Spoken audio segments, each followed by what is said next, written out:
آپ کو پتا چلا کہ اسلام پھیلنے کا اصل جو وجہ ہے وہ کیا ہے؟ وہ ہے آپ کے بہترین اخلاق، آپ کا کردار۔ حضرت بابا فرید الدین شکرگنج علیہ رحمت و رضوان ارشاد فرماتے ہیں کہ کثرت سے تلاوت کرنا قرآن پاک کی، کثرت سے نفل روزے رکھنا، کثرت سے نفل نمازیں پڑھنا، یہ تو ایک بوڑھی عورت بھی کر لیتی ہے، یہ تو ایک بوڑھی کمزور عورت بھی کر لیتی ہے۔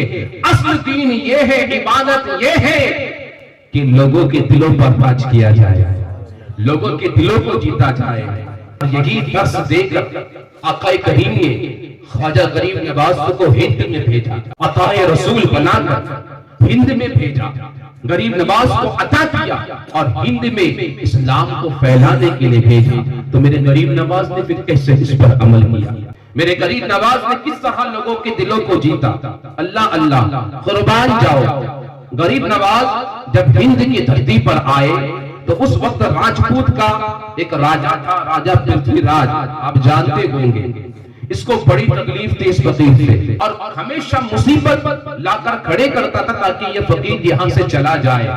جو دین کی باتیں کرتا ہے، جو اللہ رسول کے باتیں کرتا ہے، جو لوگوں کے دلوں پہ راج کرتا ہے، جو بھی اس فقیر کے پاس جاتا ہے وہ اس کا ہو جاتا ہے، جو بھی اس کے چہرے کو دیکھتا ہے وہ اس کا ہو کر رہ جاتا ہے۔ اسے بڑی تکلیف تھی کہ کہیں میرے تخت و تاج برباد نہ ہو جائے۔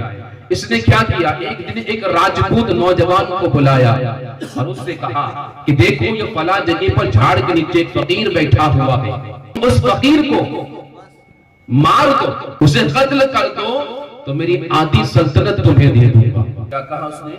اسے قتل کر دو، میں آدھی سلطنت تمہیں دے دوں گا۔ اور راجپوت جو ہوتے ہیں نا اپنی زبان کے بہت ٹھوس ہوتے ہیں، پکے ہوتے ہیں۔ اس نے سودا منظور کر لیا، بس اتنی بات ہے، میرے کام ہو جائے گا۔ اب زبان بہت پکی تھی، اسے یقین بھی تھا کہ مجھے آدھی سلطنت ضرور ملے گی، کیونکہ فقیر کو ماننے میں کون سا بڑا کام ہے۔ اس نے کیا کیا کہ اس وقت کا جو لباس تھا راجپوتانہ، اس وقت میں کوئی تلوار یا کوئی چھری یا چاقو یا خنجر اگر اس کے نیچے رکھا جائے کپڑے کے اندر تو پتہ نہیں چلتا تھا۔ اس نے کیا کیا؟ ایک خنجر لیا، زہر میں بھگونے کے بعد اس نے اس خنجر کو اپنے کپڑے کے اندر چھپا لیا اور جا کر غریب نواز ایک درخت کے نیچے درس دے رہے تھے، اپنے مریدین کو واعظ و نصیحت فرما رہے تھے۔ اسی بیان میں، اسی لیکچر میں، تقریر میں جا کر بیٹھ گیا تاکہ لوگوں کو یہ لگے کہ میں بھی تقریر سننے کے لیے آیا ہوں، میں بیان سننے کے لیے آیا ہوں۔ غریب نواز بیان فرماتے ہیں، نصیحت فرما رہے ہیں، میرے غریب نواز نصیحت فرما رہے ہیں۔ جب جلسہ ختم ہو گیا، محفل برخاست ہو گئی، ایک ایک آتے رہے، مسافر کرتے رہے، جاتے رہے، وہ وہیں بیٹھا رہا۔ کچھ دیر کے بعد غریب نواز اس شخص سے کہتے ہیں کہ سب لوگوں نے اپنی اپنی مرادیں پوری کر لی، جو جس مقصد کے تحت آیا تھا اپنے مقصد کو پورا کر لیا۔ اے شخص، تو بھی اپنے مقصد کو پورا کر لے، تو بھی اپنے جس کام کے لیے تو آیا ہے اسے تو بھی پورا کر لے۔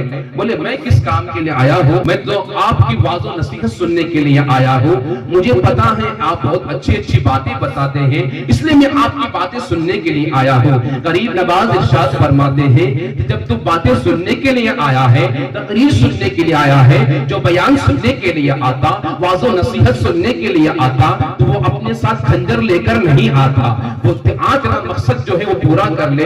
بولے میں راجپوت ہوں، تو راجپوت اگر خنجر لگ لے تو اس میں کون سی بڑی بات ہے؟ خنجر تو ہمارے لباس میں شامل ہے، ہمارے جو ہے پہچان ہے، ہم چاقو خنجر اپنے ساتھ رکھتے ہیں، راجپوتانہ رواج ہے، اس میں کون سی بڑی بات ہے؟ غریب نواز ارشاد فرماتے ہیں ٹھیک ہے، یہ ہند کا رواج ہو سکتا ہے، راجپوت میں یہ رواج ہو سکتا ہے کہ خنجر تو لے کر آئے، لیکن ذرا یہ بتا کہ کیا ہندوستان میں ہند کا یہ بھی رواج ہے، راجپوت کا یہ بھی رواج ہے کہ کسی کا قتل کرنے کے لیے کسی بادشاہ سے آدھی سلطنت کا سودا کر لیا جائے؟